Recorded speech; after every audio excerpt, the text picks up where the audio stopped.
بسم اللہ الرحمن الرحیم۔ السلام علیکم ورحمۃ اللہ وبرکاتہ۔ ہم سب کو بار بار ڈاکٹروں کے پاس جانا ہوتا ہے اور سب کے علم میں ہے کہ ڈاکٹر صاحبان ہمارا علاج کیسے کرتے ہیں۔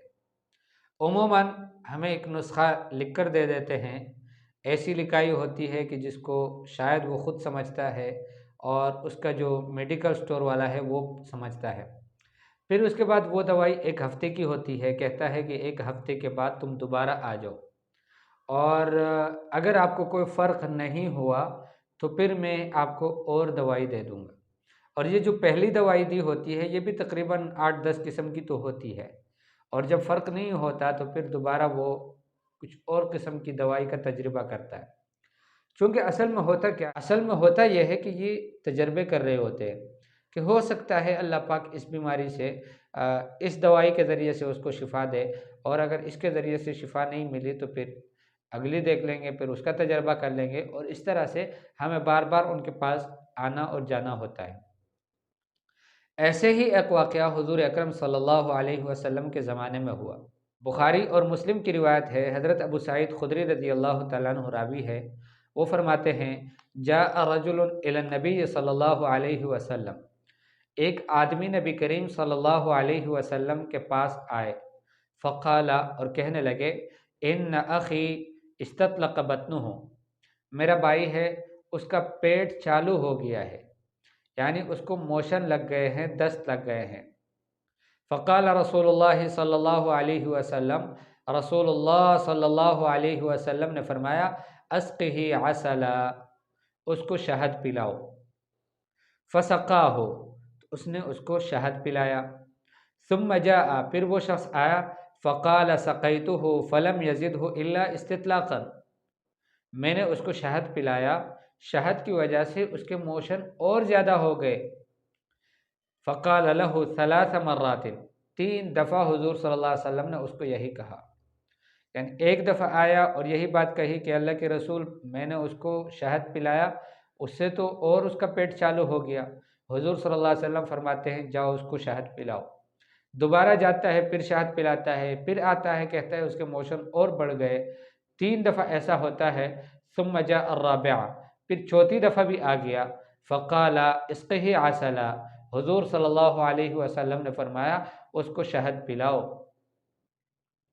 فقال، وہ شخص کہنے لگا، لقد سقیتہ فلم یزدہ الا استطلاقا، میں نے اس کو شہد پلایا مگر اس شہد نے اس کو اور اس کے موشن کو تیز کر دیا اور بڑھا دیا۔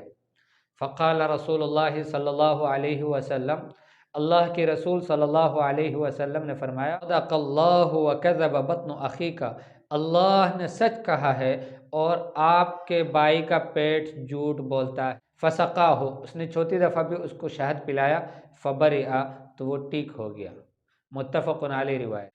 چونکہ یہ کسی عام حکیم یا کسی عام ڈاکٹر کا نسخہ نہیں تھا، امام الانبیاء حضرت محمد مصطفیٰ صلی اللہ علیہ وسلم، جو کہ الصادق المصدوق ہے، سچے ہیں اور ان کی سچائی تسلیم کی گئی ہے، ایسی شخصیت، وہ اگر آپ کو ایک نسخہ بتا دیتا ہے تو ظاہر بات ہے اس نسخے میں کوئی فرق نہیں ہے۔ آپ کا مسئلہ ہوگا، آپ کو علاج جلدی نہیں ہو رہا، لیکن آپ کا علاج ہے یہی۔ اسی لیے حضور صلی اللہ علیہ وسلم نے اس کو یہی فرمایا، اسقہ عسلا، اس کو دوبارہ شہد پلاؤ، پھر شہد پلاؤ، پھر شہد پلاؤ۔ علماء نے لکھا ہے کہ عموماً ہم دیکھتے ہیں کہ کسی کو موشن ہو اور وہ شہد گرم چیز ہے اور اس کی وجہ سے اس کے موشن اور بڑھ سکتے ہیں، تو وہ فرماتے ہیں کہ یہ جو شخص تھا اس کو ہیضے کی بیماری تھی، اور ایسے وقت میں ڈاکٹر حضرات ایسی دوائی تجویز کرتے ہیں کہ جس سے وہ فارغ ہو جائے، اندر سے جو کچھ ہے اس کے پیٹ میں وہ سب ختم ہو جائے اور اس کے بعد اس کی صفائی ہو جائے تاکہ اس کی صحت دوبارہ اپنی جگہ آئے۔ تو اس کے ساتھ بھی حضور صلی اللہ علیہ وسلم نے یہی کیا، تو اس کو کہا کہ تم اس کو شہد پلاؤ۔ بہرحال میں اتنی سی بات کروں کہ جو نسخے امام الانبیاء صلی اللہ علیہ وسلم نے ہمیں تجویز کر کے دیے ہیں، قرآن پاک نے بتایا ہے، اس میں بہت خیر موجود ہے۔ الانبیاء صلی اللہ علیہ وسلم نے جو چیزیں ہمیں علاج کے طور پر بتائی ہے، ہم اس کا کس قدر اہتمام کرتے ہیں؟ کیا ہمارے گھروں میں شہد موجود ہوتا ہے؟ ہم اس کا خیال رکھتے ہیں کہ اپنے گھر میں شہد رکھ کے، کہ اس میں اللہ جل شانہ فرماتے ہیں تمام انسانوں کے لیے شفا ہے۔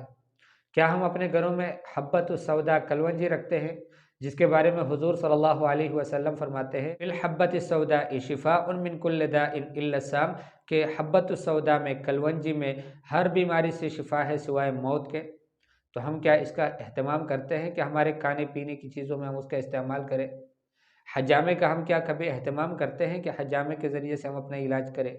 زمزم کا پانی، حضور صلی اللہ علیہ وسلم نے فرمایا ماء زمزم لما شرب لہ، جس نیت سے تم زمزم کے پانی کو پیو گے وہی آپ کی نیت، وہی حاجت اللہ پاک پوری کر دیں گے۔